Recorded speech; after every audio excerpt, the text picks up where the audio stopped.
አሁን እየደረሰብን ያለ ሁሉ ይገባናል። ብንፈናቀል፣ ብንገደል፣ ብንሳደድ፣ ብንታሰር እውነት ለመናገር ይገባናል። እንዴት አንድ ንጉስ የአንድ ድሃ እርሻ ያምረዋል? አንድ ንጉስ ሁሉ ያለው የኛ ዘመንም እንደዛ ነው። ይሄ ሁሉ ጊዜ ነው የሚሉ ሊቃውንቱ እንደዚህ ብዙ ያላቸው ምንም የሌላቸው ሰዎች ትንሽ ነገር ሳይቀር ያምራቸዋል። ዝሙትን ማቆም፣ መቀነስ፣ ማጥፋት ከፈለክ ሆድህን ተቆጣጠረው። እናት በራሳችሁ ተስፋ አትቁረጡ። እግዚአብሔር አይሰማንም፣ ይሄን አያደርግልኝም፣ እንዲህ አይሆንም አንበል ክርስቲያኖች። እግዚአብሔር ይሰማናል። የፈለገ አይነት ኃጢአተኛ ሁን፣ የፈለገ አይነት ዝሙት ፈጽም፣ የፈለገ አይነት ስካር፣ ስርቆት ዛሬ እንደ ፈያታዊ ዘመን ቀጥ አድርገውና እግዚአብሔር ይምረኛል ብለህ እምነትህ አድኖሃል ይልሃል ጌታ። በተለይ አሁን ቲክታክ ይህን ሰባተኛውን ኃጢአት የሰው ልጅ ስራዬ ብሎ የሚፈጽምበት ዘመን ነው። በጣም ይገርማል። ከሕክምናው ከመድኃኒቶቹ ዋናዎቹና የመጀመሪያው ምንም አይነት ኃጢአት ስሩ፣ ግን ተንበርክካችሁ አልቅሱ ክርስቲያኖች። በለቅሶ የታጀበ ጸሎት ዋስትና ነው። እግዚአብሔር በጣም በፍጥነት ነው ወደኛ የሚመለሰው ክርስቲያኖች። ሴት ሆይ ለባልሽ ቅድሚያ ስጭ፣ ወንድ ሆይ ለሚስት ቅድሚያ ስጥ። ራስን ካደው፣ በቃ ለእርሷ ይሁን። ልብስም ከሆነ እሷ ትልበስ፣ ጫማም ከሆነ እሷ ታድርገ። ራስን መካድ የትኞቹንም ኃጢአቶች ማምከኛ፣ ልክ ይሄ ፈንጂ አምካኝ እንደሚባለው ኃጢአቶችም ሁሉ የሚያመክናቸው መሰረታዊ ነገር ራስን መካድ ነው ክርስቲያኖች። ጾም መፍራት ይሁዳምነት መገለጫ ነው። አይምርህም የሚል ሰይጣን ነው ወዳጄ። አይሰማህም የሚል ሰይጣን ነው። እግዚአብሔርማ ይሰማል ክርስቲያኖች። እና ተስፋ አትቁረጡ። በስራ ይሁን በዓለማዊ ህይወት ይሁን በተለይ በመንፈሳዊ ህይወታችሁ ኃጢአት ያስቸገራችሁ ሰዎች ንስሐ እየገባን ደጋግመን የምንሰራ መቼ ነው ይሄን የምናቆመው የምንል አይዟችሁ፣ በርቱ። እግዚአብሔር ልንገራችሁ፣ ተስፋ ካልቆረጣችሁ እግዚአብሔር ያን ኃጢአታችሁን ከእግራችሁ በታች የሚጥልበት ቀን ይመጣል ክርስቲያኖች። ጸሎት እና በማንኛውም የህይወት ውጣውረድ ውስጥ ሆነን ጸሎት ክርስቲያኖች። በተለይ ይሄ ዘመን የመቅሰፍት የመከራ ዘመን ነው ክርስቲያኖች። ኢሳይያስ እንዳለው ከእግር ጫማ እስከ ራስ ድረስ የታመምንበት፣ በማዕረግ ቢሆን ከተራው ሰው እስከ ባለስልጣኑ፣ ከምዕመኑ እስከ ካህኑ፣ ከታች እስከ ላይ የቆሰልበት ዘመን ይሄ ዘመን ነው ክርስቲያኖች። ጸሎት እውነተኛ ሕክምና ጸሎት ነው ክርስቲያኖች።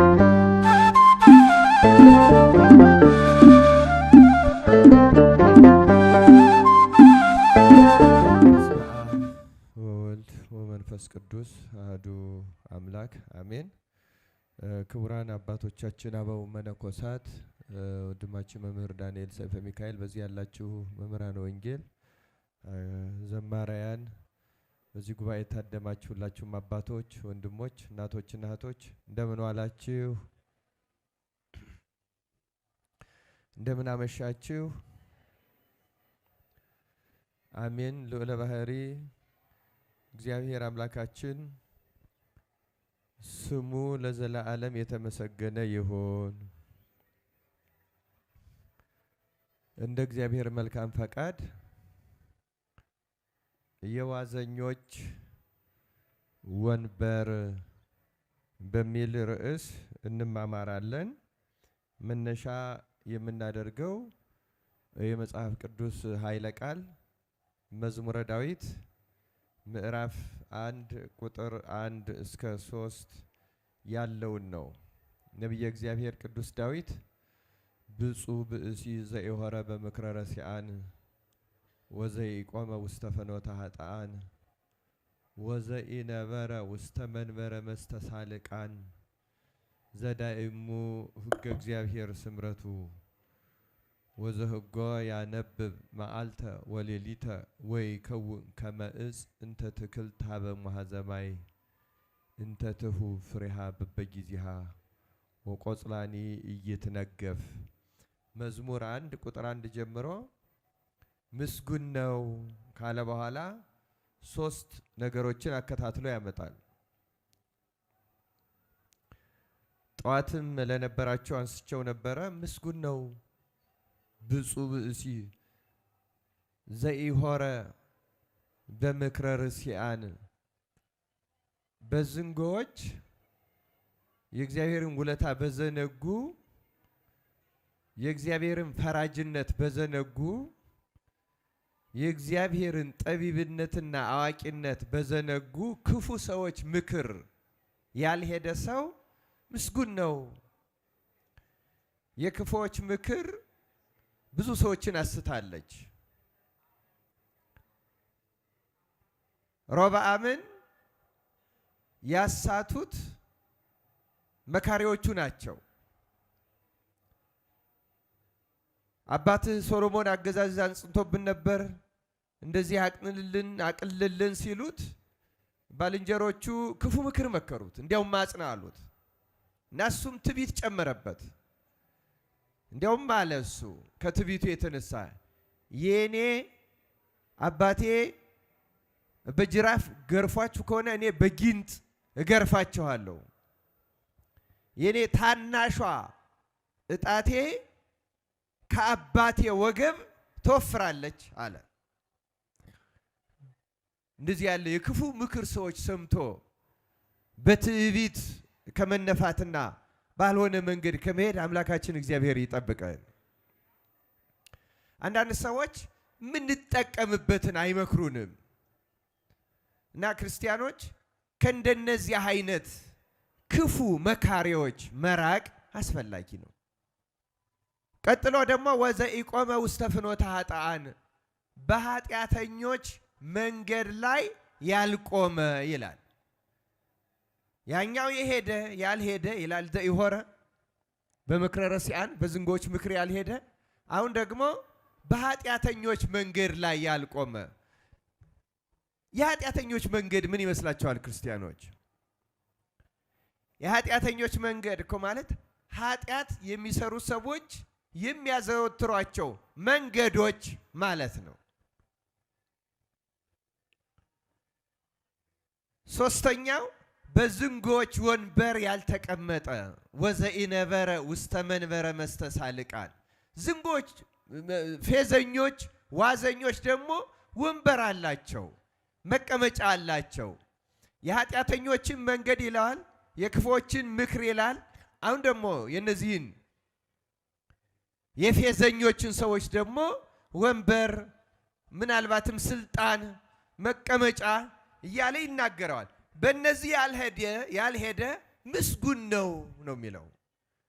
ታዲያ ይህ ሰው ምን ያደርጋል? እንደዚህ አይነት ምስጉን ሰው ካል ይልቁንም በእግዚአብሔር ሕግ ደስ ይለዋል። በማን ሕግ ደስ ይለዋል? በእግዚአብሔር እና በሕጉ ደስ ይለዋል። ወዘሕጎ ያነብ መዓልተ ወሌሊተ፣ ሕጉንም ቀንም ማታም ያነባል። ጸሎት ይጸለያል፣ ቃሉን ያነባል፣ ቃለ እግዚአብሔር ይሰማል። እንዲህ ያደርጋል። እንዲህ ያለው ሰው ወይ ከውን ከምዕፅ እንተ ትክልት አበ መሐዘባይ በውሃ ዳር እንደተተከለች እንተ ትሁብ ፍሬሃ በጊዜያ ፍሬዋን ሁልጊዜም እንደምትሰጥ ቅጠሎቿም እንደማይረግፉ እንደ መልካም ዛፍ ይሆናል። ምን አይነት ሰው? በዝንጎች ምክር ያልሄደ፣ በኃጢአተኞች መንገድ ያልቆመ፣ በዋዘኞች ወንበር ያልተቀመጠ፣ ይልቁንም በእግዚአብሔር ደስ የሚለው ቃሉን በመዓልት በሌሊት የሚያስብ የሚዘከር የሚያነብ እንዲህ ያለው ሰው በወንዝ ዳር እንደተተከለች ሁልጊዜም እንደምታፈራ ክረምት በጋ ሳትጠብቅ እንደምታፈራ ፍሬዋንም በየጊዜዋ እንደምትሰጥ ቅጠሎቿም ልምላሜዋም እንደማይረግፍ እንደዚያ ይሆናል ይላል። እግዚአብሔር እንግዲህ በዚህ አይነት ህይወት እንድንጓዝ አምላካችን እግዚአብሔር ይርዳል። የዛሬ ትምህርቴ ዋና ጉዳዮች ርዕሳችን የዋዘኞች ወንበር የሚለው ቢሆንም ዘመናችንን በብዛት ሊገልጸው ይችላል በሚል ግን በኃጢአተኞች በክፎች ምክር የሚለው ሶስቱ ተሰናስለው የሚያተኩሩባቸው ነገሮች አሉ። እነዚህ ምንድን ናቸው? ክርስቲያኖች እንዲያው ከትንቢተ ኢሳይያስ አንድ ጥቅስ ምዕራፍ 1 ላንብብላችሁ። ለምሳሌ ትንቢተ ኢሳይያስ ምዕራፍ 1 ላይ ነቢየ እግዚአብሔር ኢሳይያስ የኛን ዘመን የሚመስል የዚያን ዘመን ሰዎች ጥያቄ ያነሳል። የዚያ ዘመን ሰዎች የሚያደርጓቸው ነገሮች ነበሩ።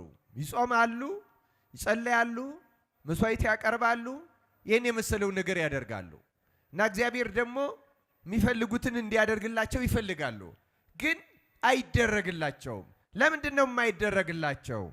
ካልን የእግዚአብሔር ቃል እንዲህ ይላል፣ እግዚአብሔር ተናግሯልና ሰማያት ስሙ፣ ምድርም አድምጪ።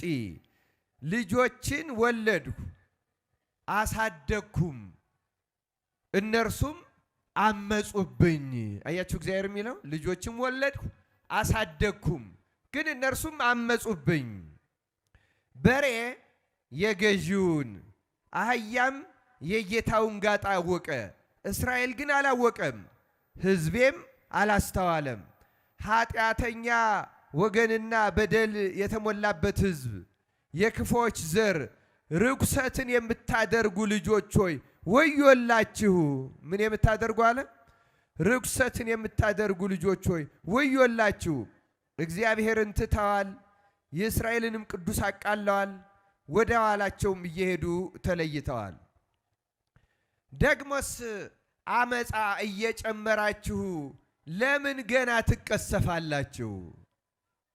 ራስ ሁሉ ለሕመም ልብም ሁሉ ለድካም ሆኗልና ከእግር ጫማ አንስቶ እስከ ራስ ድረስ ጤና የለውም። ቁስልና እበጥ የሚመግልም ነው። አልፈረጠም፣ አልተጠገነም፣ በዘይትም አልለዘበም። ምድራችሁ ባድማ ናት፣ ከተሞቻችሁ በእሳት ተቃጠሉ። እርሻችሁንም በፊታችሁ ሌሎች ይበሉታል።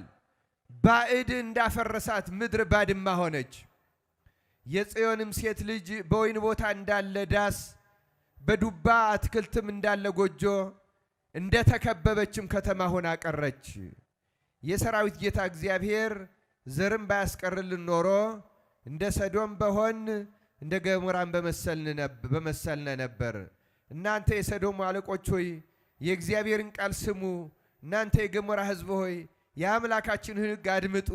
የመሥዋዕታችሁ ብዛት ለእኔ ምን ይጠቅመኛል? ይላል እግዚአብሔር። የሚቃጠለውን የአውራ በግ መሥዋዕትንና የፍሪዳን ስብ ጠግቤአለሁ። የበሬና የበግ ጠቦት የአውራ ፍየልም ደም ደስ አያሰኘኝም። በእኔ ፊት ልትታዩ ብትመጡ ይህን የመቅደሴን አደባባይ መርገጣችሁም ከእጃችሁ የሚሻ ማን ነው? ምናምንቴውን ቁርባን ጨምራችሁ አታምጡ። ዕጣን በእኔ ዘንድ አጸያፊ ነው። መባችሁንና ሰንበታችሁን በጉባኤ መሰብሰባችሁን አልወድም። በደልንም የተቀደሰውንም ጉባኤ አልታገስም። መባቻችሁንና በዓላቶቻችሁን ነፍሴ ጠልታለች፣ ሸክም ሆነውብኛል። ልታገሳቸው ደክሜአለሁ። እጃችሁንም ወደ እኔ ብትዘረጉ ዓይኔን ከእናንተ ሰውራለሁ። ልመናንም ብታበዙ አልሰማችሁም። እጆቻችሁ ደም ተሞልተዋል። ታጠቡ፣ ሰውነታችሁንም አንጹ። የሥራችሁንም ክፋት ከዓይኔ ፊት አስወግዱ። ክፉ ማድረግን ተዉ፣ መልካም መስራትን ተማሩ። ፍርድን ፈልጉ፣ የተገፋውን አድኑ። ለድሃ አደጉ ፍረዱለት፣ ስለ መበለቲቱም ተሟገቱ። ኑና እንዋቀስ ይላል እግዚአብሔር።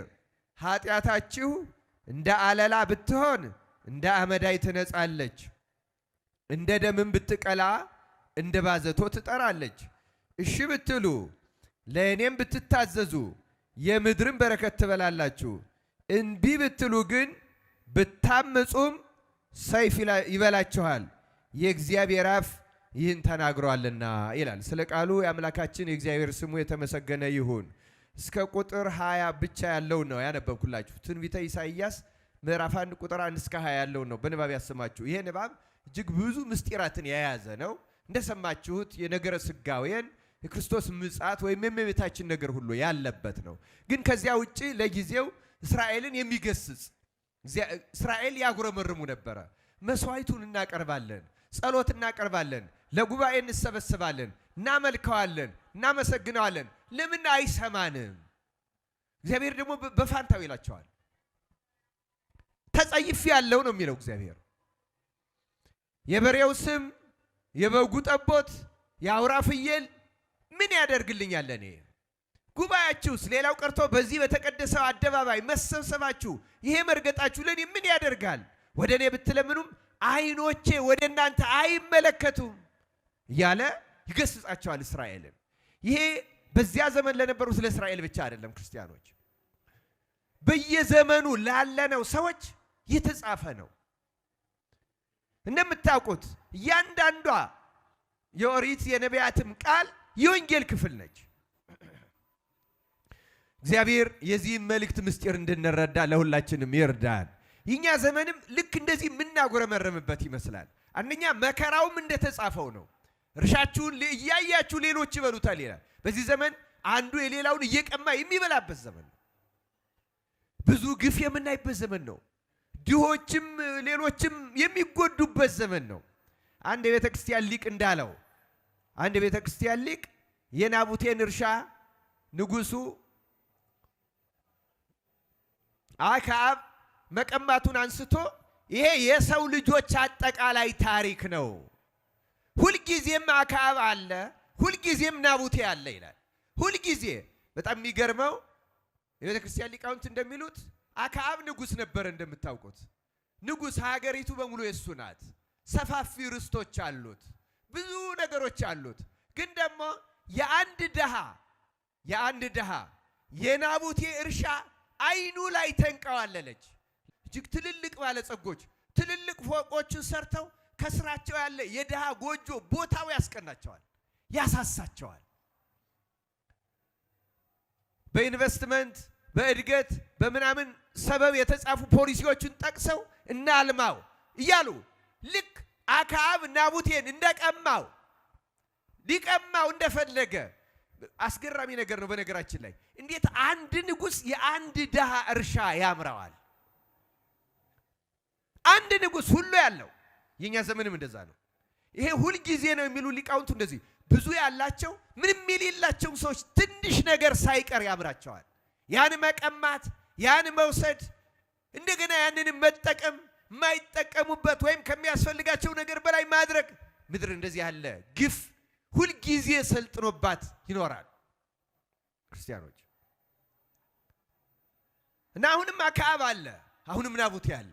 ለዚህ ነው ጌታ የሚለው ጸሎታችሁን አልሰማም፣ ተጸይፌዋለሁ፣ ሰልችቶኛል፣ እንዲያው ሸክም ሆኖብኛል ይላል። እና ምክንያቶቹን ሲያብራራ በእውነቱ እንደው ምድራችሁ ባድማ ናት እንዲህ ከማለቱ በፊት ኃጢአተኛ ወገንና በደል የተሞላበት ሕዝብ፣ የክፎች ዘር፣ ርኩሰትን የምታደርጉ ልጆች ሆይ ወዮላችሁ፣ እግዚአብሔርንም ትተዋል፣ የእስራኤልንም ቅዱስ አቃለዋል፣ ወደ ኋላቸውም እየሄዱ ተለይተዋል ብሎ ርኩሰት ታደርጋላችሁ ብሎ በአጠቃላይ ይገስጸናል። በእውነት አምላካችን እግዚአብሔር ቃሉን ሰምተን ለመመለስ ያብቃን ክርስቲያኖች።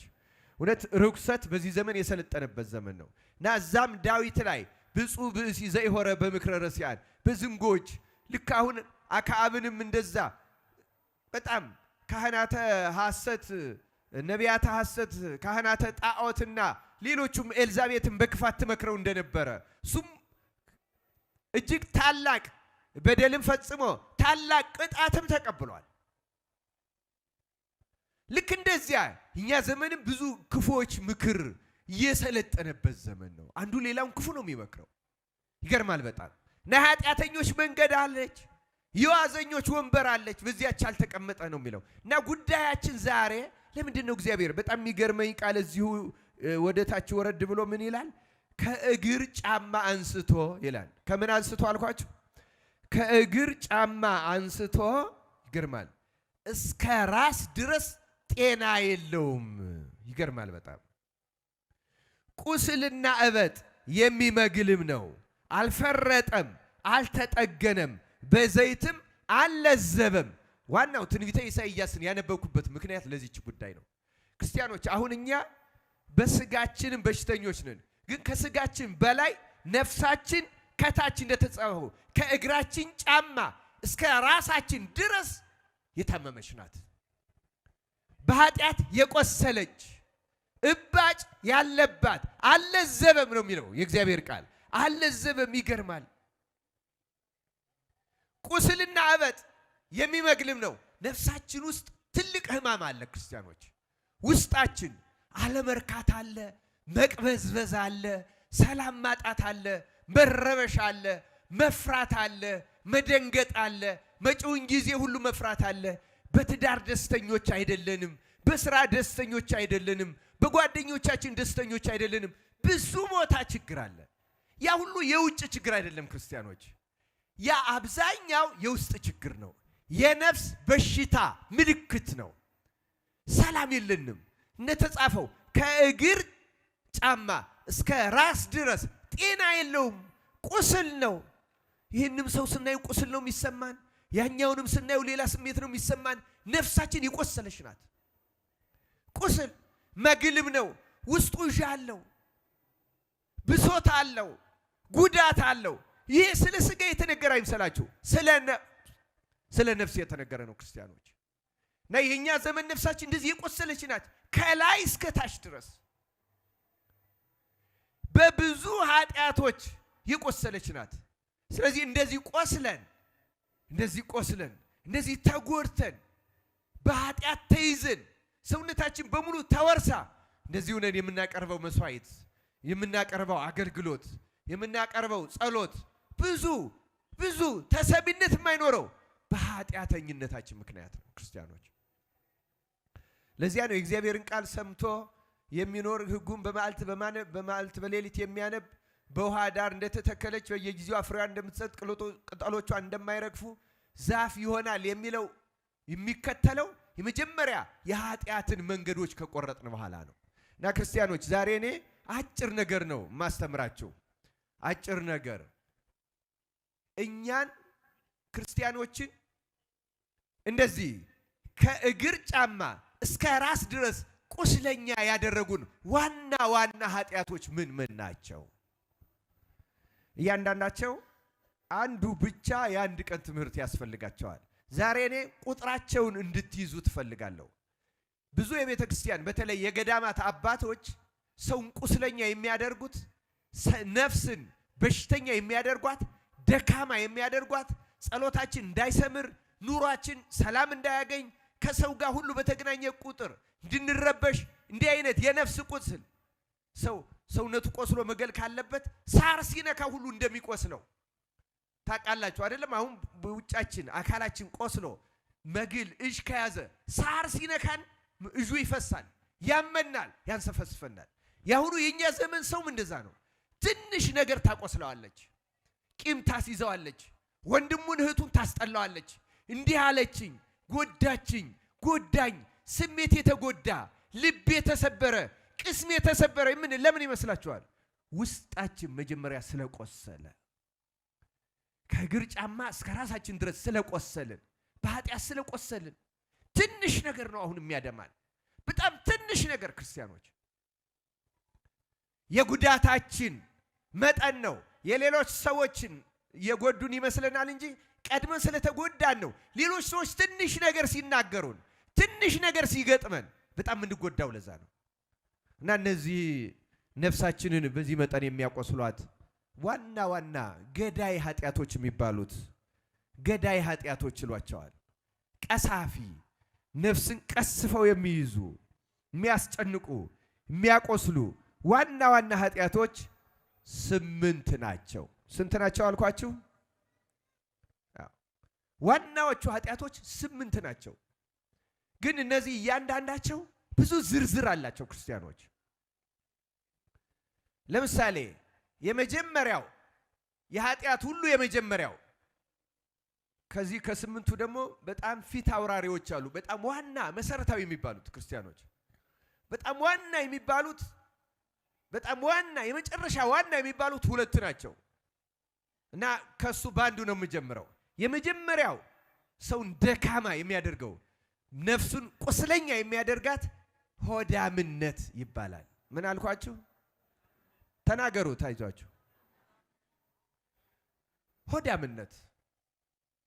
ሆዳምነት ሲባል ምን ማለት ይመስላችኋል? አሁን ሆዳምነት የሚለው አማርኛው እንግዲህ እንደው በእኛ ሀገርም አንዳንዶቹ ሰዎች እንደ ማሳፈሪያ እንደ ስድብ ይጠቀሙበታል ይመስለኛል። ይሄን ሆዳምነትን ሆዳም ሲባል አንድ ሰው ብዙ መብላት ብዙ መብላት ትልቅ ኃጢአት ነው። ግን ሆዳምነት የሚባለው ብዙ መብላት ብቻ አይደለም ክርስቲያኖች። በዚህ ውስጥ ከመብል ጋር የተያያዙ ዝርዝር ጉዳዮች አሉት እና ሆዳምነት ወይ መብልን በጥንቃቄ እንደ አንድ ክርስቲያን አለመመገብ፣ የምንመገበውን ነገር አለማወቅ፣ አለመምረጥ፣ ለዚያ ተገቢውን ሁኔታ አለመስጠት እጅግ ከዚህ የሚመነጩ ታላላቅ ኃጢአቶች አሉ። ለምሳሌ ቅዱስ ወግሪስ የሚባል አንድ የጥንት አባት በተለይ እነዚህ 8ቱ ላይ ቀድሞ የጻፈ እሱ ነው። አንዳንዶቹ ቁጥራቸውን 7 ያደርጓቸዋል፣ 8 ያደርጓቸዋል። አንዳንዶቹ አንዱን ይከፍሉታል፣ አንዱን ይጠቀልሉታል። ግን በዚህ ስር እና እሱ ምን ይላል መሰላችሁ? ለምሳሌ ዝሙት ለምሳሌ አንዱ ዋና ኃጢአት ነው። ግን ዝሙትን ማቆም ትፈልጋለህ ይላል። እንግዲያውስ ምግብህን ቀንሰው። ዝሙትን ማቆም፣ መቀነስ፣ ማጥፋት ከፈለክ ሆድህን ተቆጣጠረው ይልና እንዲህ አይነት ምሳሌ ያቀርባል። ስማኝ ወዳጄ ሆይ የሚነደው እሳት ላይ እንጨት ስትጨምርበት እሳቱ ይጨምራል ወይስ ይቀንሳል? መልሱልኝ። ምን ይሆናል? በጋዝ ቢሆን ጋዙን ስንጨምረው እሳቱ ይጨምራል ይቀንሳል? እሳቱን እየጨመርክ እንጨቱን እየጨመርክ እሳቱ ይቀንስ ማለት ትችላለህ ይላል። ልክ እንዲሁ ይላል ምግብን አብዝቶ የሚበላ ሰው ዝሙት ሊቀንስለት አይችልም። ዝሙት ብቻ አይደለም፣ ሌሎቹ ኃጢአቶች ለምሳሌ ይሄ አንገተ ደንዳናነት የሚባለው ርህራሄ ማጣት፣ ለሰው ችግር ደንታ የለሽ መሆን፣ ለሰው ጉዳይ ምንም ትኩረት የማይሰጥ መሆን፣ አብዝቶ የሚበላ ተጠንቅቆ የሚበላ ሰው ርህራሄ አይኖረውም። ግድ የለውም ለሌሎች ሰዎች ጉዳይ ራሱ የደረሰበት ካልሆነ የሰዎች ችግር አይሰማው እና ሌሎቹን ኃጢአቶች በሙሉ ከዚህ ጋር ይሰራቸዋል። እና ሆዳምነት የሚባለው አብዝቶ መብላት ብቻ አይደለም፣ መርጦ መብላት፣ የት እንደሚበሉ መርጦ ተጠንቅቆ አስቦ መብላት፣ ጾምን አለመጾም። ለምሳሌ ጾም መፍራት የሆዳምነት መገለጫ ነው። አንዳንድ ሰው እኔ አልችልም ይላል። እኔ አልችልም። ለምን ደግሞ አትችለው? እንዲህ የሚሉ ሰዎች እነሱ ከአዳም ልጆች ወገን ውጭ ሊሆኑ ይችላሉ። ልክ ነው። ጾመው የማያውቁ ሰዎች ሲጀምሩት ሊጨነቁ ይችላሉ፣ ሊረበሹ ይችላሉ፣ ሰውነታቸውም ይፍረከረካል። ለምዷላ ሰውነት እንዳስለመዱት ነው። በነገራችን ላይ ግን የብዙ ኃጢአቶች መፈልፈያ ከእግር እስከ ራስ ድረስ ከሚያቆስሉን አንዱና መሰረታዊ ኃጢአት ሆዳምነት ነው። ክርስቲያኖች ይሄ ሆዳምነት የሚባለው ኃጢአት በጣም ብዙ ዝርዝር የራሱ መገለጫዎች አሉት። እንዲያው አንዳንዶቹን ባስታውሳችሁ ጥሩ ሊሆን ይችላል። በዚህ ስር ያሉትም ማለት ነው። ይሄ ሆዳምነት የሚያጠቃልለው ለምሳሌ መጠጥን፣ መስከርን ያጠቃልላል። ጾም መሻርን፣ ተደብቆ መብላት ደግሞ ተደብቆ መብላት ጾምም ይሁን አይሁን ተደብቆ መብላት የሆዳምነት ትልቁ መገለጫው ነው። ክርስቲያኖች በምግብ መደሰት፣ ከመጠን በላይ በምግብ መደሰት፣ መርካት፣ ያን እንደ ህይወት ግብና ስኬት ማየት የሆዳምነት ምልክቶች መገለጫዎች ናቸው። በአጠቃላይ ስለ ምግብ ብዙ ማሰብ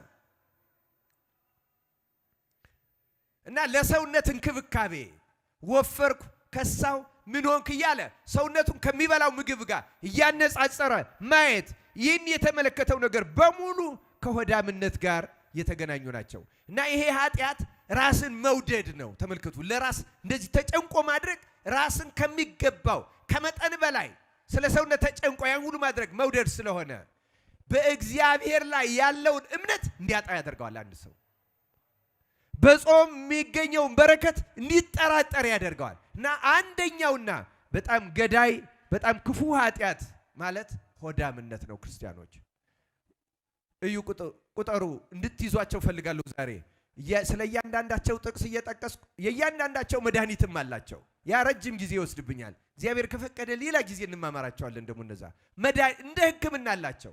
ልክ ለጨጓራ የራሱ ለኩላሊት የራሱ ለየአይነቱም እንዳለው እነዚህ ሁሉ ለምሳሌ የዚህ መሰረታዊ ጾም ነው። እርግጥ መነሻው ጾም ብቻ አይደለም፣ መሰረታዊ መፍትሄ ያላቸው ክርስቲያኖች። መጀመሪያው ክፉ ገዳይ በጣም የኃጢአት ስር ቅዱስ ባስልዮስ እንደው ምን ይላል? ይሄን ሆዳምነት እንደ ብስባሽ ነው ይላል። ብስባሽ ብዙ ትል ከዚያ ውስጥ እንደሚፈላ ይላል። ሆዳምነትና ሁለተኛው በጣም ክፉ የሚባለው ኃጢአት ትዕቢት ነው። ሆዳምነትና ትዕቢት ይላል ቅዱስ ባስልዮስ ዘቂሳርያ የሌሎቹ ኃጢአቶች ሁሉ መፈልፈያዎች ናቸው። ብስባሽ ይመስላሉ። ብስባሽ መዓት አይነት ትል እንደሚያስገኝ እነዚህም ኃጢአትን በሙሉ ይወልዳሉ፣ ይፈላባቸዋል፣ ከነዚህ ይፈለፈልባቸዋል ይላል። ስለዚህ ሆዳምነት በጣም አደገኛ ኃጢአት ነው ክርስቲያኖች። እግዚአብሔር ከነዚህ ያለው ነገር በቸርነቱ ይጠብቀን። ትዕቢትን ሁለተኛ ቢሆንም እኔ ወደ መጨረሻው አመጣዋለሁ። ሁለተኛውና ልክ እንደዚሁ በጣም የሚያረክሰው ኃጢአት ደግሞ ዝሙት ነው። ምንድነው አልኳችሁ? ዝሙት ወይም ፈቲው ፍቶትም ቢባል ሰፋ ብሎ ይሄም ብዙ ነገሮችን የሚያጠቃልለው ክርስቲያኖች ይሄ ኃጢአት በጣም ሰውነትን የሚያረክስ ነው። ቅዱስ ጳውሎስ እንዳለው ሌላውን ኃጢአት ሁሉ ብንሰራ ከሰውነታችን ውጭ ነው የምንሰራው፣ ዝሙትን ግን በሰውነታችን ነው የምንሰራውና ነፍሳችን ስጋችን ፈጽሞ ጨለማ የሚያደርግ የነፍስ ብርሃንን እጅግ አድርጎ የሚጋረድ ጨለማ የሚያደርጋት ኃጢአት ዝሙት ነው። እግዚአብሔር ከዚህ ኃጢአት በቸርነቱ ይጠብቀን እና ይሄም ዝሙት ሲባል በገቢር ወንዱ ከሴት ጋር ሴቱ ከወንድ ጋር ብቻ ሲተኛ የሚሰራው ኃጢአት አይደለም ክርስቲያኖች። እንዲሁም ቅዱስ ባስልዮስ በረከቱ ይደርብንና ያ ተአምራት አድራጊ ያ ቅዱስ ያ ትልቅ ሊቅ ምን እንደሚል ታውቃላችሁ? ስለ ራሱ ሲናገር እኔ ከሴት ጋር ተኝቼ አላውቅም ግን ድንግል አይደለሁም ይላል። የኛ ትሁት አባት በእውነት በረከቱ ይደርብን። ይኸው ምን ማለት እንደሆነ ተመልከቱ። እሱ በጣም ትሁት ስለሆነ ነው። እሱ እኮ ቅዱስ ኤፍሬም ሄዶ ሲያየው ከአፉ የሚናገረው ቃለ እግዚአብሔር ሲወጣ እግዚአብሔር ለቅዱስ ኤፍሬም ምን አድርጎ አሳየው? እሳት እየወጣ ታዋሳያንን ሲያቃጥል አሳይቶታል። ቅዱስ ባስልዮስ በእውነቱ እንዴት ያለውትን ሰይጣናት እየቀጣ ሰዎችን ነፃ የሚያወጣ መሆኑ ተአምራቱ ይነገራል። እጅግ ብዙ ድንቅ ተአምር የሰራ ብዙ ስርዓቶችን የሰራ በተለይ ቅዳሴያችን ያምልኮታችን ስርዓት የሰራ እጅግ ግን ትሁት አባት ነው እና ምን አለ? እኔ ከሴት ጋር አልተኛው ግን ድንግል አይደለሁም። ምን አይነት ትህትና ነው? ምን አይነት ራስን መክሰስ ነው? ምን አይነት ንስሐ ነው? እግዚአብሔር አምላክ የሱን ንስሐ ለሁላችን ያደለን። እግዚአብሔር አድሮበት ያ ሁሉ ተአምር የገለጸለት ክርስቲያኖች በእውነት እሱ ያላደረገው ተአምራት የለም። ግን እንደዚህ ብሏል እና ይሄ ዝሙት አጠቃላይ የሚያጠቃልለው ንጹህ ያልሆኑ ስሜቶች ማለት ምሳሌ አንድ ወንድ አንዲት ሴት በዚህ ስትሄድ አይቶ የሆነ መጥፎ ስሜት ከተሰማው ሴቲቱም ወንድ አይታ ልክ ታምራለች ያምራል ከሚለው ጀምሮ የስጋዊ ስሜት ሲሰማው ጌታም ያለው እንደዚያ ነው። በስድስቱ ቃላተ ወንጌል ወደ ሴት ያየ የተመኛትም ያን ጊዜ ምን አደረገ ነው ያለው? አመነዘረ። እና ስሜቶችን ሁሉ ያጠቃልላል ይላሉ አባቶች። በተለይ በልብ ማሰብ ምሳሌ አንድ ወንድ ስለ አንዲት ሴት ማሰብ ማውራት ልክ በአካል እንደሚያገኛት አድርጎ በህሊናው ማውራት እንዲህ ብትለኝ እንዲህ ብላት እያለ አንዲት ሴትም ከአንድ ወንድ ጋር እነዚህ በሙሉ ዝሙቶች ናቸው፣ ርኩሰቶች ናቸው። በተለይ ደግሞ ንጹህ ያልሆነ ሐሳብ ወደ አይምሮአችን ሲመጣ ተቀብለነው ዝም ብለን የምናስበው ከሆነ መቀበል ነው። ያ ገብቷቸዋል። ያንን ሐሳብ በአይምሮአችን ቦታ ጊዜ ስንሰጠው ርኩሰትን ወደ ውስጣችን ማስገባት የረከሱ ሐሳቦችን ከዚህ ጋር ከመጥፎ ስሜቶቻችን ጋር ደስታ ማግኘት ለምሳሌ እነዚህ ነገሮች በማሰብ መደሰት መተባበር ከነዚህ ሐሳቦች ጋር ክርስቲያኖች እነዚህ በጣም በሐሳብ በምናብ ከነዚህ ጋር ከዝሙት ጋር ከድሪያ ጋር ከምናምን ጋር የተገናኙትን እያሰቡ ያሳለፍናቸው የኃጢአት ዘመናትም ይሁን ወይም በፊልም የምታውቁት በልብ ወለድ የምታውቁት አእምሮአችን ላይ የተቀረጸው ያን እያሰቡ ራስን ማስደሰት የመጨረሻ ዝሙት ነው። ራሱ በገቢር እንደተፈጸመው በነገራችን ላይ ዝሙት አይምሮን ጨለማ የሚያደርግ ነው። ቅድም እንዳልኳችሁ እንደዚህ አይነት ሐሳቦች በሙሉ መንፈሳዊ ነገር ለይሄን ነው ነብዩ ኢሳይያስ ከእግር ጫማ እስከ ራስ ድረስ ቆስሏል፣ መግሏል፣ ታሟል፣ አልጠገገም እያለ የሚናገረው እሱ ነው። እግዚአብሔር አምላክ ከዚህ በሽታ ይፈውሰን። ሶስተኛው ደግሞ ስስት ይባላል። ምን ይባላል አልኳችሁ? ሶስተኛው ስስት። ስስት በቃ መጠን ያጣ የገንዘብ ፍቅር፣ ፍቅረናዊ ሁሉ በዚህ ይጠቃለላል። ሀብታም የመሆን ምኞት። ሰርቶ ሀብታም መሆን አልተለቀፈም። ክርስቲያኖች ሰርቶ ወጥቶ ወርዶ ደክሞ እንደ ዳዊት እንደ ንጉሱ እንደ ዮሴፍ እንደ አብርሃም እንደ ኢዮብ እየሰሩ እያገኙ እየሰጡ እየመጸወቱ አስራት በኩራት እያወጡ መኖር አልተነቀፈም። ግን ሀብታም የመሆን ምኞት በወንጌል ላይ ደጋግሞ ተገልጿል። መጎምጀት፣ በተለይ በእኛ ዘመን በቆረጣ ቶሎ ብሎ ተመልከቱ። ሀብት፣ ሰፊ ሀብት ገንዘብ ማለት ብቻ አይደለም። ማንኛውንም ቁስ ከሞባይል ጀምሮ ውድ ቁስ የመያዝ ፍላጎት፣ መኪና ሊሆን ይችላል፣ ቤት ሊሆን ይችላል፣ ቤት ውስጥ ያለ ቁሳቁስ አልጋ ሊሆን ይችላል፣ ወንበር ሊሆን ይችላል፣ ሶፋ ሊሆን ይችላል፣ ቴሌቪዥን ሊሆን ይችላል። ምንም አይነት ነገር እንደዚህ አይነት ውድ የሆነ ለአይምሮ ደስታ ይሰጣል ብለን የምናስበው ግን የማይሰጥ እንደዚህ አይነት ነገሮችን በሙሉ የማግኘት ስስት፣ ጉጉት፣ የዚህን ዓለም ነገር እንደ ትልቅ ነገር መቁጠር ሶስተኛው አይምሮን ህሊናን ያረከሰ ትውልዳችንን ያረከሰ ነው። አሁን እነዚህን ነገሮች ስናነሳ ምን ያህሎቻችን ከዚህ ነፃ እንደሆን ራሳችን እየመረመርን እናየዋለን። በእርግጥ ራሱን እንደ ቆሸሸ የሚያውቅ እንደ ቅዱስ ባስልዮስ ያለ በቅድስና መንገድ የሚሄድ ሰው ነው። እኛ በኃጢአት ጨለማ ስለተያዝ ኃጢአታችን ራሱ አይታየንም። ምን ያህል እንደረከስን ምን ያህል እንደጎሰቆል አይታወቅን። ሌላው ቀርቶ ይሄ የሚባለው ድህነትን መፍራት፣ ለምሳሌ እንደዚህ ቢሆንስ አሁን አንዳንድ ሰዎች አሉ ከስራ ብባረርስ እንደዚህ ቢሆንስ። እንደዛ አትፍሩ ክርስቲያኖች፣ ኃጢአት ነው ራሱ። ጌታ በወንጌል ያለውን ታውቃላችሁ አይደል? ስለ ነገ መልሱልኝ። ስለ ነገ ምንድን ነው የተባለው? ስለ ነገ እቅድ አታውጡ አልተባለም። ስለ ነገ ግን አትጨነቅ። በተለይ መፍራት። አሁን አንዳንድ ሰዎች ይሄ ድህነትን የመፍራት ውርደትን የመፍራት መጋለጥን የመፍራት እንደዚህ አይነት ስሜቶች የሰው ፊት አላይም ብለው ራሳቸውን እስከ ማጥፋት የሚያደርሳቸው አሉ። ሰይጣን ምን ያህል ክፉ ነገር እንደሆነ ተመልከቱ ክርስቲያኖች። ምን አለ ብንዋረድ?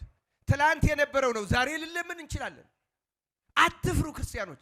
ድህነትን መፍራት ከፍተኛ የፍቅረናዊና የስስት መገለጫው ነው ይላሉ ቅዱሳን አባቶች። ነገ የሚገጥመንን መፍራት፣ እንዲህ ያለው ነገር በሙሉ ከስስት የሚካተቱ ኃጢአቶች ናቸው። እና በዚህ ዓለም ቅድም እንዳልኩት ጠፊ የሆኑ ነገሮችን በብዛት የመፈለግ፣ ብልጭልጭ ነገር የመፈለግ፣ ጌጥ የመፈለግ፣ ልብስ ቢባል የሰውነት የጆሮ የሴቶቹ በተለይ ጌጦችን በቃ ተጨንቆ እንደዚህ አይነት ነገርን የመያዝ የማግኘት በቃ ገንዘብ አግኝቶ እንደዚህ አይሞምፍ። እነዚህ በሙሉ እጅግ በጣም መሰረታዊ የሚባል አደገኛ ከሚባሉ ኃጢአቶች ውስጥ ናቸው። ክርስቲያኖች አንዲት ሴት እንደተገባት ልታጌጥ ትችላለች። ግን ቅዱስ ጴጥሮስ እንዳለው በእውነቱ ሳራን ተመልከቷት እናንተ ሴቶች ሆይ ጸጉርን በመሸረብና ይህን በመሰለው አይደለም፣ ልክ እንደርሷ በውስጣዊ ውበት አጊጡ ይላል። የሚያስመሰግን ውስጣዊ ውበት ነው። ደግነት፣ ትዕግስት፣ ፍቅር፣ ትህትና፣ ታዛዥነት። በጣም የሚያስገርመው ነገር በጣም ብዙ ገንዘብ የምናወጣባቸው ውጫዊ ነገሮች እኛ ላይ ለውጥ አያመጡም። በዚህ ዘመን ሰው ፕላስቲክ ሰርጀሪ እስከ ማድረግ ጸጉር እስከ ማስተከል የማይደረግ ነገር የለም። አሁንማ አይደለም? አዎ የሴቶቹን የጸጉር ነገር አናነሳም። ብዙ ሰዎች ይቀየሙናል። በእውነቱ ሌላ ደረጃ ደርሷል ይመስለኛል። አይደለም? ይሄ እኮ ራስን አለመቀበል ነው። በውስጥ ራስ ፈጣሪ የሰጠንን አለመቀበል ነው። ክርስቲያኖች በጣም ቀላል ሊመስላችሁ ይችላል፣ ግን እስከዚህ ድረስ የሄደው ነገር በጣም ከባድ ነው። በጣም ይደንቀኛል። እና እነዚህ ገዝተን የምናደርጋቸው ነገሮች በእኛ ህይወት ላይ ምንም ለውጥ ማምጣት አይችሉም። ይገርማቸዋል። አሁን እንዲያው እንኳን ሴቶቹ እንኳን የገዛችሁትን ጸጉር አይቶ ሰው ሊከተላችሁ ይቅርና የተፈጥሮ ጸጉር ያላቸውን እንኳን ሁሉ የገዛችሁ ይሆናል እያለ እየገመተ እየተወነው በሙሉ ተሸጉዳቸዋል። በእውነቱ የራሷ ያላት እንኳን ጥርጣሬ ውስጥ ገብቷል። እና ፍቅር ነው እኮ የዚህን የምድራዊውን ነገር ፍቅር። እና ክርስቲያኖች አስተውሉ። በእውነት እግዚአብሔር ለሁላችን ማስተዋልን ያደለን። እነ ትህትና ግን ይገርማቸዋል። የዚህን ያህል ገንዘብ አያስወጡም፣ ገንዘብ አያስወጡንም፣ አያደክሙንም። ግን በጣም ያስወድዱናል፣ ያስከብሩናል፣ ሰላማዊ ያደርጉናል፣ ህይወታችን በሙሉ ይለውጡታል። በጣም ይገርማል እኮ እግዚአብሔር በነፃ ሰጥቶን ለሚጠቅሙን ትተን ከሰይጣን ተውሰን የምናመጣውና መሰረታዊ ህይወታችን የማይለውጥ ነገር። በእነዚህ እኮ ትዳር ቢጸና ኖሮ በየቤቱ 4-5 አይነት የጸጉር ነበረ፣ ግን አልጸናም። ክርስቲያኖች በጌጦቹ የጸና ትዳር የለም። በዚህ ዓለማዊ ጠፊ ነገሮች የጸና ህይወት የተስተካከለ ቤት የለም። ክርስቲያኑ ሰይጣን ግን ያስመስልብናል። እና እነዚህ ገንዘብ መውደድ ወይም ስስት፣ የዚህን ዓለም ጠፊ ነገር መፈለግ የሚባለው ሶስተኛው ኃጢአት ነው። 3 ነው የዘረዘርኩላችሁ። ሆዳምነት፣ ሁለተኛው ምንድነው? ዝሙት፣ ሶስተኛው ምንድነው? አዎ፣ አራተኛው ቁጣ ነው። ክርስቲያኖች ቁጣም ብዙ ዝርዝር ሁኔታዎች ነው ያሉት።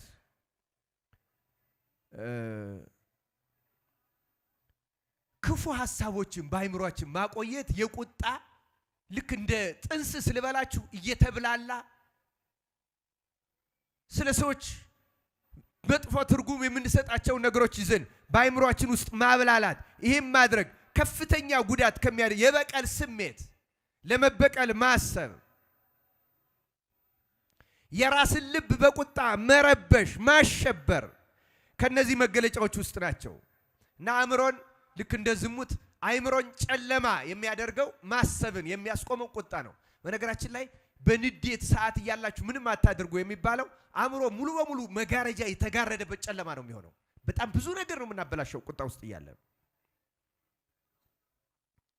እና ይሄ ክርክሮች፣ የጸብ ክርክሮች፣ ጭካኔዎች፣ በጣም ጎጂ የሆኑ ቃላት፣ ሌሎቹን እንደዚህ ምንድነው የምንለው በአማርኛ አላውቅም፣ እንደዚህ መኮርኮር ወይም መውጋት፣ በቃላት መውጋት፣ እንዲናገሩ እንዲናደዱ ማድረግ፣ የቃላት ጦር መሰካት ሰው ላይ፣ እነዚህ በሙሉ በቁጣ የሚመደቡ ናቸው። አራተኛው እሱ ነው።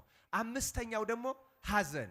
ምንድነው አልኳቸው? አምስተኛው ሐዘን። አሁን ሐዘን ምኑ ነው እንደዚህ መሰረታዊ ኃጢአት ልትሉ ትችላላችሁ። ሐዘን ሁለት አቅጣጫ ነው ያለው። አንደኛ ሌሎቹን ሰዎችን ማሳዘን፣ ሌሎች ሰዎችን ማሳዘን።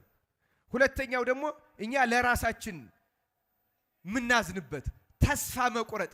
ተስፋ መቁረጥ ዋናው ኃጢአት ነው፣ ግን በተለይ በራስ ላይ ተስፋ ማጣት፣ በቃ እንደዚህ ሊሆን ነው እያሉ ማዘን፣ መተከስ፣ ቁጭ ብሎ መጨነቅ፣ ይሄ ትልቅ ኃጢአት ነው። አንዳንድ ሰዎች ሲያዝኑ የሚያጽናናቸው ሰው ይፈልጋሉ።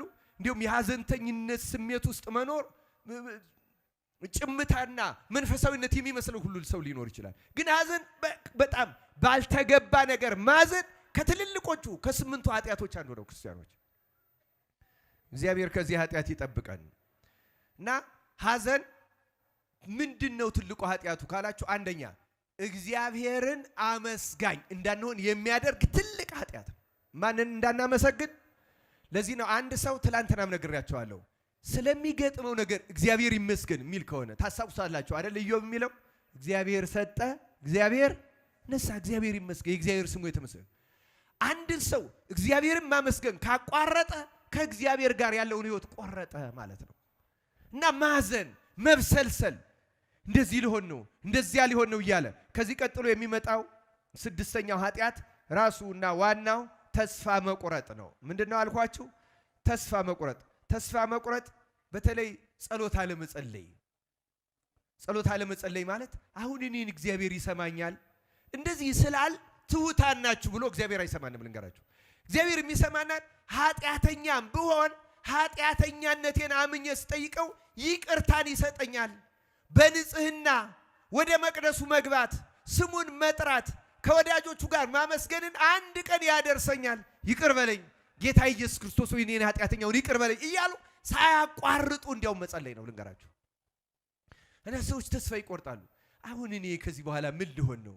እንዲህ ሆንኩ፣ እንደዛ ሆንኩ፣ እንደዚህ ሁሉ አድርጌ ይሄ ሁሉ የእግዚአብሔርን ምሕረት መካድ ነው ተስፋ መቁረጥ። ክርስቲያኖች በነገራችን ላይ ተስፋ የሚባለው ራሱ ኢየሱስ ክርስቶስ ነው። ተስፋ መቁረጥ ማለት ክርስቶስን ከሕይወት መቁረጥ ማለት ነው።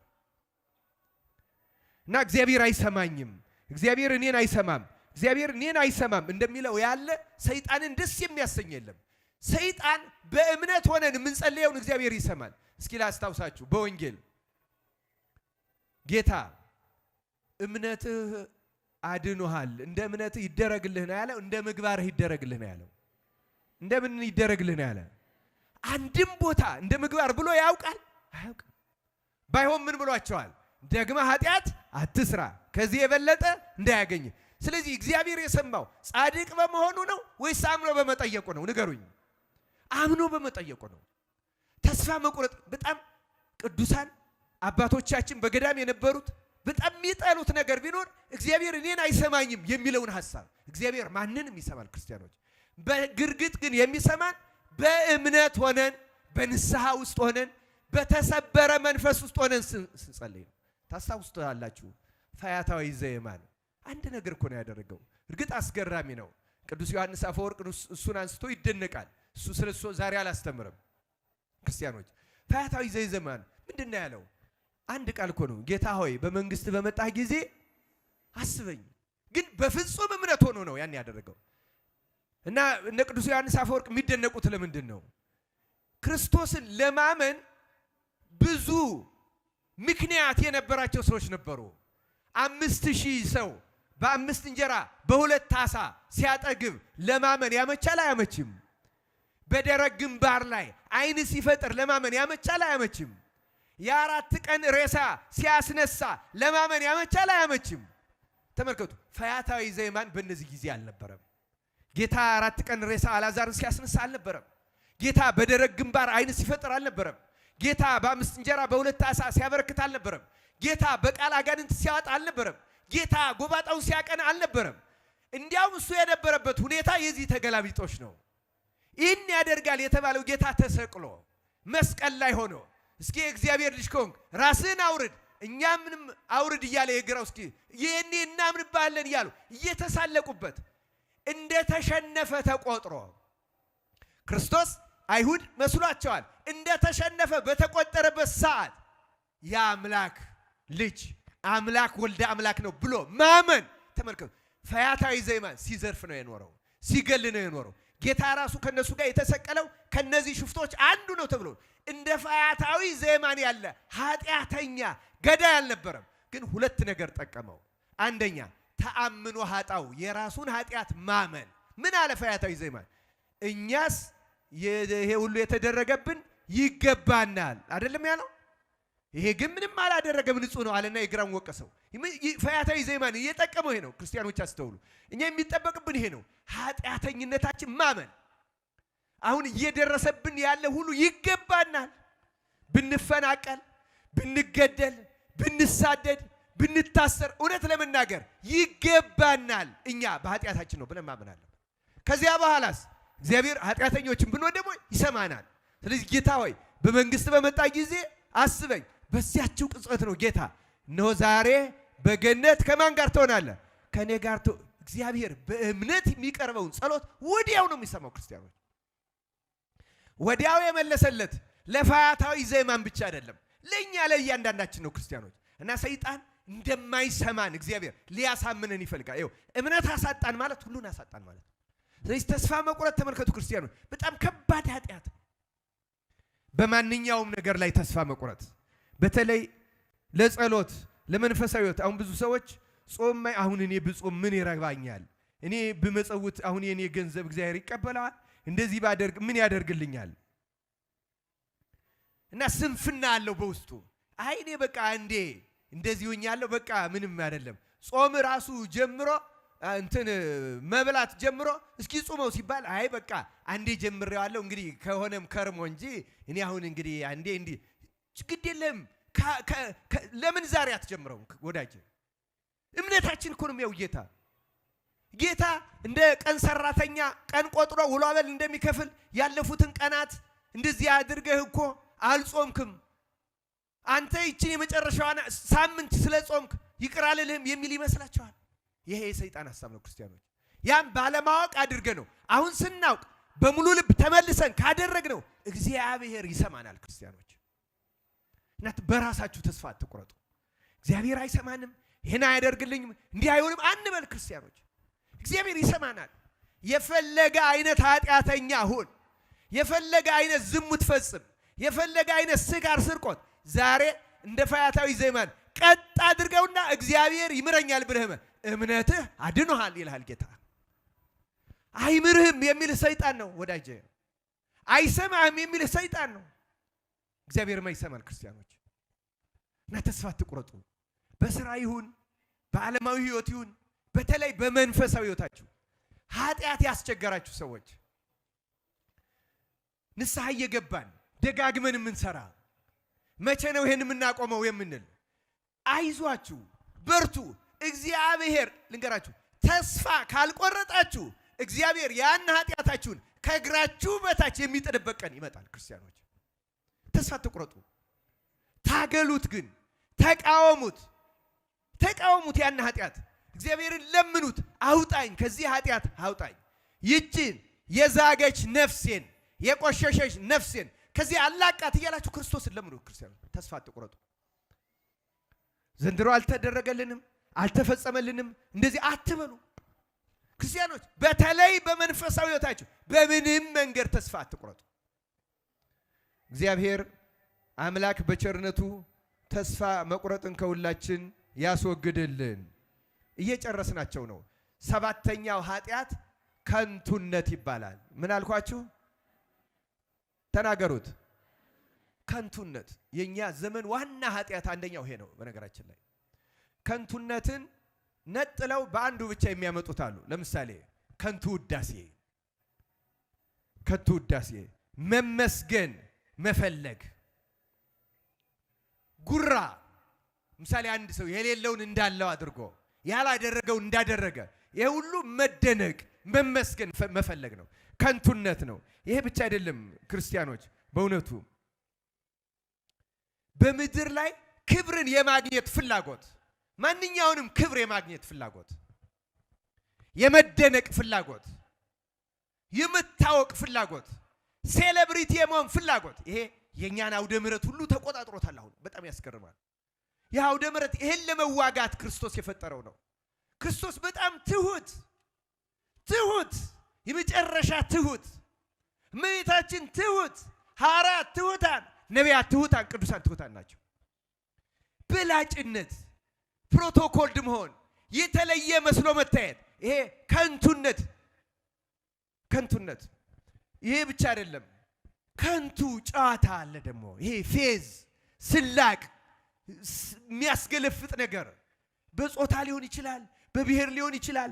እያነሳን በጣም ብዙ ከንቱ ነገር እንፈጽማለን። ይሄ ከንቱነት ይባላል። በተለይ አሁን ቲክታክ ይህን ሰባተኛውን ኃጢአት የሰው ልጅ ስራዬ ብሎ የሚፈጽምበት ዘመን ነው። በጣም ይገርማል። ከንቱነት በጣም አደገኛ ኃጢአት ነው ክርስቲያኖች። እያቸው ቅድም እንዳልኩት እያንዳንዳቸው ለየብቻቸው ትምህርት የሚያሰጡ ናቸው እና ይሄ የአካላዊ አድናቆት መፈለግ፣ ፀጉሬ ሊሆን ይችላል፣ ቁመናዬ ሊሆን ይችላል፣ ጥርሴ፣ አይኔ ሊሆን ይችላል እያሉ በአካል የመደነቅ ልዩ የመሆን ፍላጎት። አንዳንድ ሰው ስሙን ራሱ የተለየ የማድረግ ፍላጎት አለው። ታውቃላችሁ፣ ደጋግመው ስም የሚለውጡ ሰዎች እኮ አሉ። አይ ስም ያስጠላኝ፣ ብዙ ሰው ይጠራበታል። አቤት እግዚአብሔር ከእንደዚህ ያለው በሽታ ይፈውሰን ክርስቲያኖች። እና ስም ስታወጡ ሁሉ ዩኒክ የማድረግ እኛ እኮ ይውላችሁ ብራንዲንግ አይደለም ይሄ እኮ ቢዝነስ ካምፓኒ። ነፍስ እኮ እንደዛ አይደለችም። ሰው እኮ ሸቀጥ አይደለም ክርስቲያኖች። እንደዛ አይነት ነገር አይፈለግም። አሁን ዓለም እንደዛ ነው የምትፈልገው፣ እንደተለየ ብራንድ፣ ዩኒክነስ፣ ለየት ብሎ መታየት። በቃ እሱ እኮ ልዩ ነው፣ እሷ እኮ ልዩ ናት እንዲህ ይባል። ይሄ በሙሉ ከንቱነት ይባላል በቤተ ክርስቲያን አባቶች ዘንድ። አይመስለንም፣ ጥሩ ያደረግን ነው የሚመስለን። እና የመጨረሻ በኋላ አመጣዋለሁ ያልኳችሁ እንደ መጀመሪያው እንደ ሆዳምነት የብዙ ኃጢአቶች መነሻ የሆነው ስምንተኛው ምንድነው አልኳችሁ? ትዕቢት ቅዱስ ባስልዮስ እንደሚለው ትዕቢት ኃጢአት ሆኖ ትዕቢት ያልገባበት የለም ነው የሚለው። ልክ ጨው ምግብ ውስጥ እንደሚገባው የትኛውም ኃጢአት ላይ ትዕቢት አለ ይላል። አሁን ቅድም ያለው ዝሙት ላይ ሁሉ ትዕቢት አለ። በነገራችን ላይ ዝሙት የማይገባበት ይሄ ከንቱነት ላይ ብንወስደው ራስን በላይ አብዛኛው ትዕቢት ውስጡ የሌለ የለም። ትዕቢትና ሆዳምነት የሁሉም መነሻ። ገንዘብ መውደድ ሊጨመር ይችላል። በነገራችን ላይ ወደ 3 እናሳድጋቸው ከተባለ ግን እነዚህ በተለይ ትዕቢትና ሆዳምነት የመጨረሻ ክፉ ኃጢአቶች ናቸው። ትዕቢት ማለት ምን ማለት ነው? የምታውቁት ነው። እንደው ትዕቢት የልቡና የውስጥ ነው። በተለይ በሐሳብ ራስን ከአንድም ሰው የተሻለ አድርጎ ማሰብ። እየሰማችሁ ነው ክርስቲያኖች? ከማንም ሰው እኮ ነው። አንድ አባት፣ አንድ ትልቅ ገዳማዊ አባት አንድ በማዕከላዊ ያለ በመጋደል ላይ ያለ አባት ሄደና ምክር ጠየቀው። አባቴ ሆይ እናንተ በሄዳችሁበት መንገድ ለመሄድ እናንተ በደረሳችሁበት ለመድረስ ምኞቴ ነው እና እባክህን ምከረኝ አለው። እና ምከረኝ ሲለው እኔን ምከረኝ የምትለኝ ብመክርህ ትሰማኛለህ አለው። አዎ እሰማሃለሁ አባቴ ሆይ። እንግዲያውስ ራስህን ከማንም ሰው በምድር ላይ 2 እግር ኖሮት ከሚንቀሳቀስ ከየትኛውም ሰው ያነሰ እንደሆንክ ቁጠር፣ ያን ጊዜ እግዚአብሔር ያድንሃል አለ። ልክ እንዲህ ሲለው ተመካሪው ምን ብሎ አሰብ ባደረገና እሺ ጥሩ ራሴን ከብዙ ሰው ላሳንስ እችላለሁ፣ ግን እንዲው ባንስ ከነፍሰ ገዳይ እንዴት አንሳለሁ ብሎ ጠየቀው ይላል። አሁን እንደዚህ አንልም። አሁን አንዳንዱ እንዲው ባንስ ከገሌ አንሳለሁ አትሉም ትላላችሁ። ኧረ እንደሱማ ከመሆን የሚል ሰው የለም በመካከላችን። የመጨረሻ ትዕቢት ነው ክርስቲያኖች። አሁን እንዲህ ስንል እኛ ይሄ ሌላም ተጨማሪ ኃጢአት አለው፣ ፈሪሳዊነት፣ ግብዝነት አለበት። ይሄ ግን ትልቁ መሰረታዊ ኃጢአት ትዕቢት ነው። እና የአባት መልሶ ምን አለው? የውልህ መጽሐፍ ለንጹሆች ሁሉ ንጹህ ነው ይላል። አንተ ንጹህ ሕሊና ቢኖርህ ኖሮ አለው እንዲህ ብለህ ታስብ ነበር አለው። ሰውየውን ሲገል እንኳን ብታየው ይሄ ሰው አንድ ሰው ገደለ፣ አንድ ጊዜ ገደለ። እኔ ግን ደጋግሜ ኃጢአት እየሰራው ራሴን ደጋግሜ በመግደል ከሱ የበለጠ ራሴን ገዳይ ነፍሰ ገዳይ ነው ብለህ ራስህን ዝቅ ታደርግ ነበረ። ግን በኃጢአት ልብህ ስለተደፈነ እንዴት ከገዳይ አንሳለሁ ብለህ ተናገርክ። ሂድ ራስህን ዝቅ አድርገህ ብሎ አባረረው ይላል። እግዚአብሔር ራሳችን ዝቅ ለማድረግ ያብቃን ክርስቲያኖች። ትህትና እርግጥ ስለፈለግን የምንደርስበት አይደለም። ስለፈለግናው ይደረስበታል፣ ግን ሂደቶች አሉት ክርስቲያኖች፣ ሂደቶች አሉት። እና ይሄንን ነው እንግዲህ የዋዘኞች ወንበር የኃጢአተኞች መንገድ የሚላቸው ዳዊት እነዚህን 8ቱን አርዕስተ ኃጣው የኃጢአት ራሶች መሰረቶች ኢሳይያስ እንዳለው ሰውን ከእግሩ ጫማ እስከ ራሱ ፀጉር ድረስ ያቆሰሉት፣ ያመገሉት፣ በሽተኛ ያደረጉት፣ ህመምተኛ ያደረጉን፣ በእግዚአብሔር ፊት ደካማ ያደረጉን፣ እነ ጥርጥር እነ ተስፋ መቁረጥ እንደዚህ ያሉት ምንፈልገውን እንዳናገኝ እንቅፋት የሆኑ እነዚህ ናቸው ክርስቲያኖች። ከነዚህ ነፃ መውጣት ያስፈልገናል። አንዲት ማስታወሻ ብቻ ተናግሬ ይሄን ትምህርቴን እዘጋዋለሁ። ያላሰብኩትን ጊዜ ወስጃለሁ። እንዴት ነው የምንወጣው? ያስጠይቃል አያስጠይቅም? እየተከታተላችሁ ነው? እንዴት ነው የምንወጣው ከነዚህ? መንገዱ የቱ ጋ ነው? መጀመሪያው የት ነው የሚጀመረው? ልንገራችሁ። 3 ነገሮች ያደርጋቸዋለሁ ባጫጭሩ። በተለይ ስለ ዝሙት ምን ይላል አንድ መንፈሳዊ አባት? ዝሙት ከሰውነታችን ውስጥ የሚወጣ ኃጢአት እንደሆነ ሁሉ መድኃኒቱ ከሰውነታችን የሚወጣ ነው ይላል። ያን ከሰውነታችን የሚወጣ የሚባለው እና አሁን 3ቱ የምነግሯችሁ በማንኛቸውም ጊዜ ብናደርጋቸው ወደ ሌሎች ደረጃዎች ቀስ እያሉ የሚያደርሱን በጣም መሰረታዊ መውጫዎቻችን 3 ናቸው። እና የመጀመሪያው እና ምንጊዜም ማድረግ ያለብን ጸሎት ነው። ምንድነው አልኳችሁ? ጸሎት።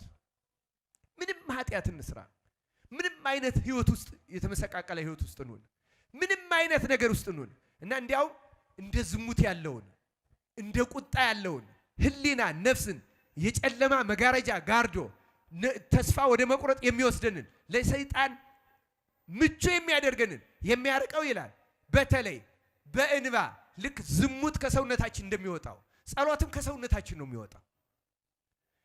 ልክ ዝሙት ርኩሰት ከሰውነታችን እንደሚወጣው እንባ ያለው ጸሎት የምንጸልይ ከሆነ ይላል በተለይ እንባ ያን ጥቁር መጋረጃ እጥብ ውስጣችን ያለውን ቆሻሻ እጥብ እያደረገ የሚጥል ከዚህ የመላቀቅ ተስፋ የሚሰጠን የመጀመሪያው እነጾማሉ እነስግደታሉ ይሄ እነሱ ይቀራሉ ማለት አይደለም። ልክ ከኃጢአት ዋናዎቹን እንደመረጥን ከሕክምናው ከመድኃኒቶቹ ዋናዎቹና የመጀመሪያው ምንም አይነት ኃጢአት ስሩ፣ ግን ተንበርክካችሁ አልቅሱ። ክርስቲያኖች በለቅሶ የታጀበ ጸሎት ዋስትና ነው። እግዚአብሔር በጣም በፍጥነት ነው ወደኛ የሚመለሰው። ክርስቲያኖች በተለይ ከልባችን እየቆረጥን ከሆነ ብንፍገመገም እንኳን መጽሐፍ እንደጻፈው ጻድቅ 7 ጊዜ ይወድቃል፣ 7 ጊዜ ምን ይሆናል? ይነሳል። ይኸው እየወደቅን እየተነሳን እየወደቅን። በተለይ አቡነ ሽኖዳ እንዳሉት አንድ ተስፋ የቆረጠ ሰው ጠየቃቸው፣ አባቴ ሆይ ንስሐ ገባለሁ እወድቃለሁ፣ ንስሐ ገባለሁ እወድቃለሁ፣ ንስሐ ገባለሁ እወድቃለሁ፣ ተቸገርኩ፣ ምን ላድርግ አላቸው። ምን እንዳሉት ታውቃላቸው? እሳቸው ንግግርህን አስተካክለው ነው ያሉት። እንዴት አድርጌ ላስተካክለው አላቸው። እወድቃለሁ ንስሐ ገባለሁ፣ እወድቃለሁ ንስሐ ገባለሁ፣ እወድቃለሁ ንስሐ ገባለሁ ብለህ አስተካክለው። አያችሁ፣ እሱ ገልብጦት ነበረ። ንስሐ ገባለሁ እወድቃለሁ፣ መጨረሻው መውደቅ ነበር ያደረገው አይደለም። እሳቸው መጨረሻው ምን አድርጋሉት? ገልብጠው። ይሄንን ግድ የለህም ልትወድቅ ትችላለህ፣ ግን ገልብጠው። እወድቃለሁ ንስሐ ገባለሁ፣ እወድቃለሁ ንስሐ ገባለሁ ውስጥ መደምደሚያው ንስሐ መግባት ስታደርገው እንደተነሳህ ትቀራለህ አለ። እግዚአብሔር ያስነሳን በቸርነቱ። ጸሎት እና በማንኛውም የህይወት ውጣ ውረድ ውስጥ ሆነን ጸሎት ክርስቲያኖች፣ በተለይ ይሄ ዘመን የመቅሰፍት የመከራ ዘመን ነው። ክርስቲያኖች ኢሳይያስ እንዳለው ከእግር ጫማ እስከ ራስ ድረስ የታመምንበት፣ በማዕረግ ቢሆን ከተራው ሰው እስከ ባለስልጣኑ፣ ከምዕመኑ እስከ ካህኑ፣ ከታች እስከ ላይ የቆሰልበት ዘመን ይሄ ዘመን ነው። ክርስቲያኖች ጸሎት እውነተኛ ሕክምና ጸሎት ነው። ክርስቲያኖች ከዚህ በኋላ ያሉት ሁለት ነገሮች ይሄን ተከትሎ በህይወታችን ልናደርጋቸው በማንኛውም ጊዜ ብንለማመዳቸው እና የትዕቢትንም የዝሙት አሁን እነዚህ 8ቱን ናድ የሚያደርገው መሰረታዊ ነገር ሁለተኛ አሁን ለትምህርታችን መፍትሄ ውስጥ ራስን መካድ። እስቲ ተናገሩት። ማንን መካድ? የእግዚአብሔር ቃል ሊከተለኝ የሚወድ ቢኖር ራሱን ይካድ፣ መስቀሉንም ተሸክሞ ምን ያድርግ? ይከተለኝ። የመጀመሪያው የመንፈሳዊ ሕይወት እርምጃ ከጸሎት ጋር የመጀመሪያው ነገር ራስን መካድ ነው። ራስን መካድ ማለት ምን ማለት ነው? ለምሳሌ እዚህ ወንበር ላይ የተቀመጣችሁ ሰዎች አላችሁ። የሆነ ሰው ሲመጣ ለቆ መሬት ላይ የተቀመጠ ሰው ራሱን እየካደ ነው። ከኔ ይልቅ ያ ሰው ይቀመጥ እያለ ነው። በማንኛውም ጸበል ስትጠጡ ከኔ ይልቅ አንተ ጠጣ። ራስን መካድ ማለት ሌላውን ማስቀደም ማለት ነው። ለምሳሌ ፍቅረ ነዋይ ቅድም ያየናቸው በሙሉ ራስን ማስቀደም ጥቅሙን ለራስ እኔ ቀድሜ ልጠቀም ማለት ነው። መፍትሄው ግን ሁሉንም የሚያጠቃልለው ራስን መካድ ነው። ራስን መካድ ደረጃዎቹ ብዙ ናቸው። ተስፋ እንዳንቆርጥ ዓለምን ትቶ መሄድ ራስን መካድ ነው። አሁን ጌታ ዓለምን ትተን እንድንሄድ አይደለም ያለው። አንድ አባት ምን ይላል? ግድ የለም በሰባ ዓለም ላለነው ሚበቃ ትእዛዝ ሰጥቶናል ይላል። ለምሳሌ ያለህን ፍጹም ልትሆን ብትወድ ያለህን ሁሉ ሽጠህ ተከተለኝ አለው አንድ ጎበዝና እያዘነ ሄደ ይላል። ለኛ ለሰባ ዓለም ግን ምንድን ነው ያለ? ካንተ ይበደር ዘንድ የሚወደውን ወንድምህን እያለህ ገንዘብ አትከልክለው። ክርስቲያን ያለህን አትስጥ፣ ግድ የለም ሁሉንም አትስጥ፣ ግን ቢያንስ አበድር። ይህ ራስን መካድ ነው። ክርስቲያኖች የተቸገረ ሰው እያየን ቢያንስ የአቅማችንን ትንሽ ነገር ማድረግ፣ ሌላ ሰው ይቅደም ማለት በክብር ሊሆን ይችላል። ከኔ እሱ ይሻላል። ዮሐንስ መጥምቅ እንዳለው እኔ ላንስ፣ ጌታ ደግሞ ምንድን ነው እርሱ ከፍ ሊል። መንፈሳዊ ሰው እንደዚህ ነው የሚለው። እነዚህ ትዕቢትን በሉት፣ ፍቅረ ነዋይን በሉት፣ ዝሙትን በሉት፣ ሌላውንም ኃጢአት፣ ቁጣ። ለምሳሌ አንድ ሰው ሲሰድበው አንድን ሰው እኔ ተራ ሰው ነኝ ብሎ ራሱን ተመልከቱ የሚክር ከሆነ አይናደድም። ለምን ይናደዳል? ራስን መካድ የትኞቹንም ኃጢአቶች ማምከኛ፣ ልክ ይሄ ፈንጂ አምካኝ እንደሚባለው ኃጢአቶችን ሁሉ የሚያመክናቸው መሰረታዊ ነገር ራስን መካድ ነው። ክርስቲያኖች ራስን መካድ ቀላል ነገር አይደለም። መለማመድ ይጠይቃል። ቤት ውስጥ ነው የምትጀምሩት።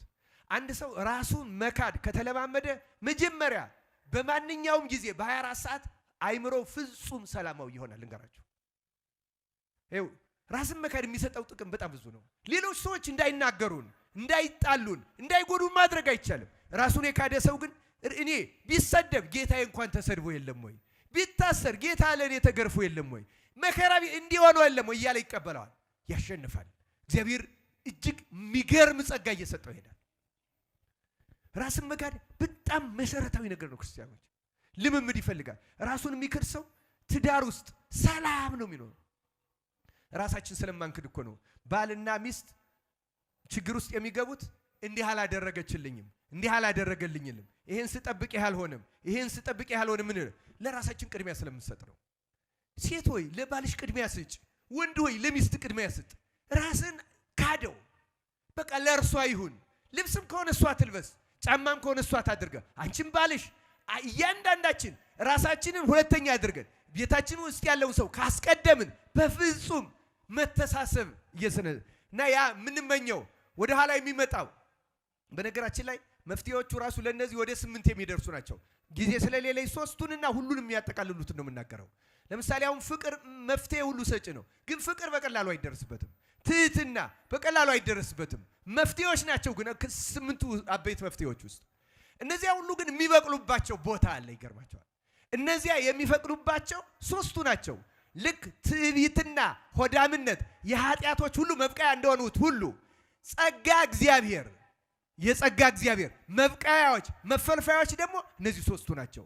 መጀመሪያ ጸሎት፣ ሁለተኛ ራስን መካድ፣ ሶስተኛ የዋህነት። ምን አልኳችሁ? ሶስተኛ የዋህነት ግን ምንድን ነው? ክርስቲያኖች ምን እንደሆነ ታውቃላችሁ?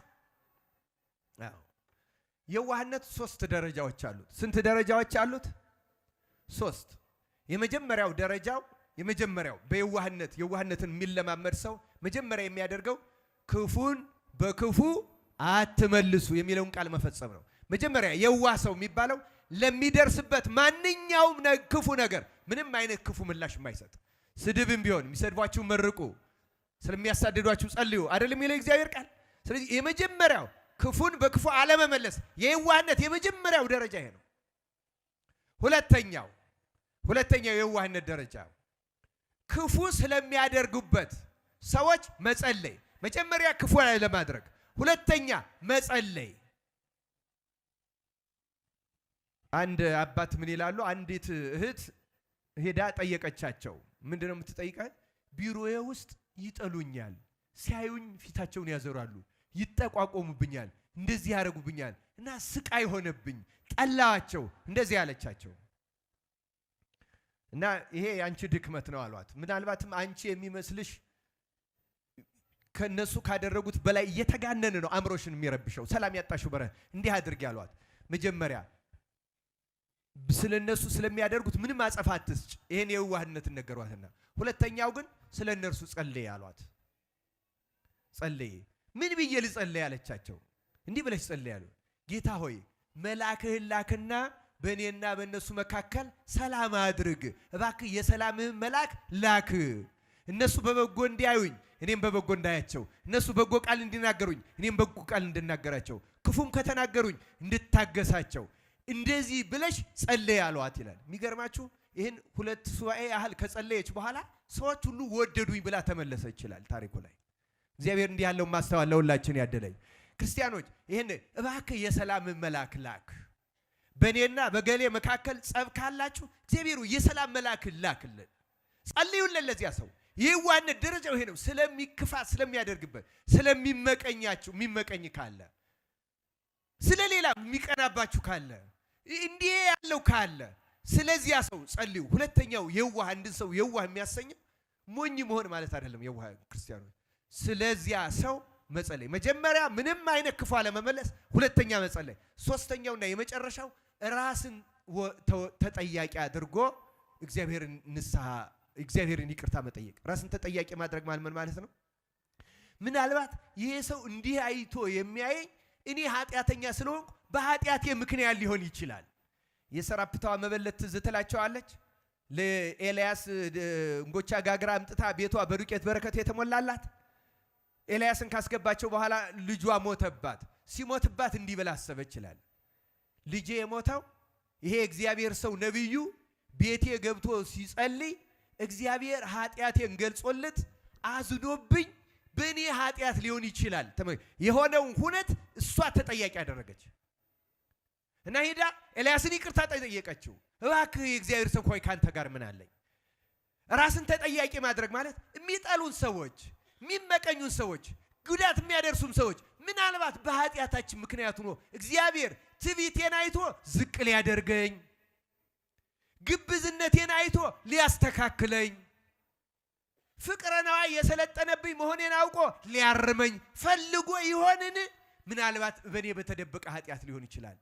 ርኩስ ሆኜ ሳለ እንደ ጻድቅ መታየት ስለምፈልግ፣ ደካማ ሆኜ ሳለ እንደ ጠንካራ መታየት ስለምፈልግ፣ አላዋቂ ሆኜ ሳለ እንደ አዋቂ መታየት ስለምፈልግ እግዚአብሔር ያን ሊገልጥብኝ ፈልጎ ይሆናል። እንዲህ ያለ የሚጠሉኝ ሰዎች አመጣ፣ እንዲህ ያለ የሚኮረኩኝ ሰዎች።